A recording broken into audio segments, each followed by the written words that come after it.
chef de chœur, il faut savoir que ce n'est pas une ambition pour tout le monde. Alors, tout d'abord, ce n'est pas à la portée de tout le monde. Tout le monde n'a pas les qualités pour être chef de chœur, parce que pour être chef de chœur, il faut des connaissances techniques. On va dire à peu près tout le monde peut les acquérir en théorie.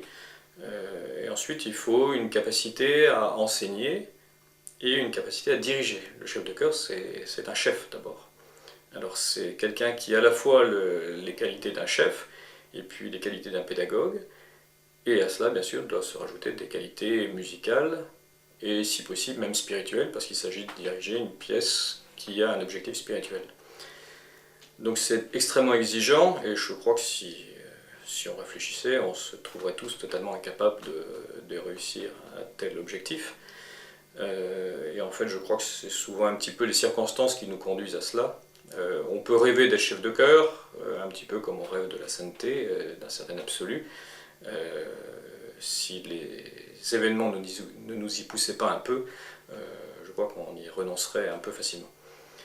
Alors comment on devient chef de chœur?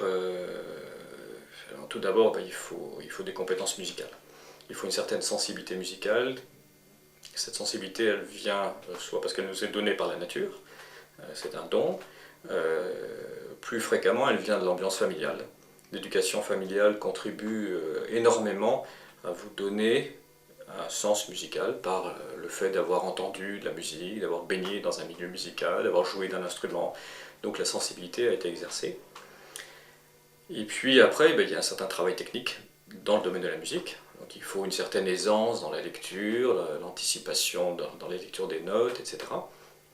Donc ça c'est un travail qui est assez long. Donc généralement ceux qui dirigent dans le domaine du grégorien ont cet acquis musical avant de se lancer dans le grégorien. Parce que si on fait ça dans le sens inverse, c'est très long. C'est souvent trop long, un peu rébarbatif pour un adulte de se commencer à solfier et apprendre à chanter avec du solfège, et beaucoup y renoncent.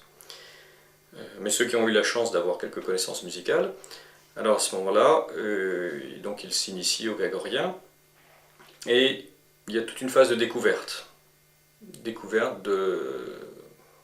l'immensité de la vie grégorienne, de ce que c'est que le chant grégorien. Alors toutes ces dimensions, la dimension liturgique, sa dimension historique, même la notation, cette notation en neume qui paraît un petit peu étrange au début, et qu'on découvre, et puis après on s'aperçoit que finalement cette notation de neume, en fait, elle fait référence à des notations encore plus anciennes qui sont aussi très intéressantes. Alors on a envie de chercher, il faut une grande curiosité, il faut vouloir vraiment aller un petit peu loin, gratter un petit peu, accepter de se remettre en cause très souvent, parce que parfois on découvre des éléments qui nous plaisent, on continue, on cherche, puis tout d'un coup on croit qu'on est à l'aise, et puis après on se rend compte que finalement on n'en savait pas grand chose, et on redécouvre tout un pan de la question.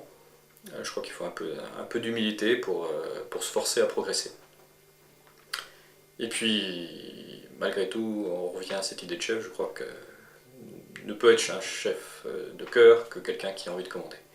Il faut avoir une idée, il faut vouloir quelque chose, être capable de l'exprimer, mais aussi de l'imposer. Et c'est certainement une des choses qui n'est pas très facile pour les jeunes chefs de chœur, c'est que l'autorité, elle est assise sur une compétence. Parfois les jeunes chefs de chœur ont cette compétence, mais elle doit être aussi assise sur une force de caractère. Il faut savoir, et puis être sûr de soi, et savoir imposer ses vues. Et on s'aperçoit au début que c'est beaucoup plus difficile qu'il n'y paraît. On se retrouve devant un chœur, et bon, on veut faire quelque chose, on le dit, et puis il ne se passe pas ce qu'on voudrait. Et après, il faut arriver justement avec un certain nombre d'artifices, des explications, des gestes, à imposer ses vues et à diriger son chœur.